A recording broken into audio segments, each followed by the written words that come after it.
DuPont case by Desiree Orendine. Summary of the case. In the 1950s, the chemical company DuPont produced a plastic material called Telephone. This produced a toxic chemical called perfluoronic acid. The company would dump this toxic chemical into the local river, which resulted in the water source being contaminated, causing serious health and environmental issues. In 1998, a farmer from Parkersburg, West Virginia, filed a lawsuit against the company due to his cattle suffering from an illness linked to the toxic chemical. His case was settled in 2001, which led to a class action lawsuit. 80,000 people were a part of it, and they suffered because of a leak in their water supply. It was settled in 2005, and the company agreed to pay $235 million for medical monitoring. Criminal acts committed. The criminal acts committed was illegal disposal of hazardous waste. This is when employees or businesses dispose of wastes in ways that are potentially harm to individuals and the environment. Failure to disclose toxic hazards.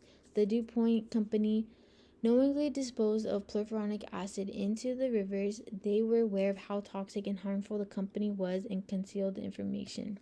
Sentencing details. The DuPont company did not face any criminal charges for their criminal acts they committed. Instead of criminal charges, the company had to pay fines. They agreed to pay $10.5 million in fines and $6.2 million to the environmental projects. Based on the criminal acts committed, this case falls under environmental crime. This is when individuals or businesses illegally pollute or destroy the environment as part of an occupational activity. In this case, the company would illegally dispose of hazardous waste, which made them guilty of criminal violations of the Clean Water Act and the Clean Air Act. Deceptive practices. The DuPont case is centered around misleading information, fraudulent concealment, and failure to disclose the health risks to the public. In 1984, they became aware of how toxic and harmful perfluoronic acid was to the public and environment. In 1991, they released a press statement claiming that the chemical was not toxic or harmful. Attributions and motives. The criminal acts committed did not cause any physical harm. Instead, it involved environmental pollution and deceptive advertising. The long-term effects from being exposed to the chemical causes harm to the public and environment.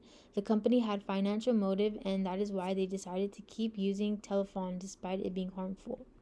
Obstacles. White-collar crimes are very complex, which makes it difficult for law enforcement to catch offenders. White-collar offenders are usually sophisticated, which makes it easy for them to conceal information but difficult for law enforcement. This case is an example of that because it shows how easy it was for them to conceal important information for decades and still not have any criminal charges. Statistics.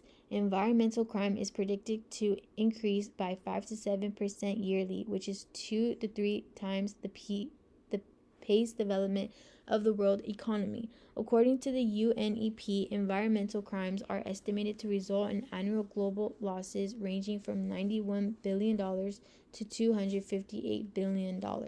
Environmental protection agencies started enhancing their enforcement efforts, and this doubled the financial penalties issued. They issued $1.7 billion in fines and penalties. White-collar prevention. One way to prevent white-collar would be to have stronger corporate transparency. Companies should be required to disclose potential health and environmental risks as soon as they find out. Another prevention would be enhancing whistleblower protection. Strengthening protections for whistleblowers can encourage employees to report misconduct without any fear. Thank you.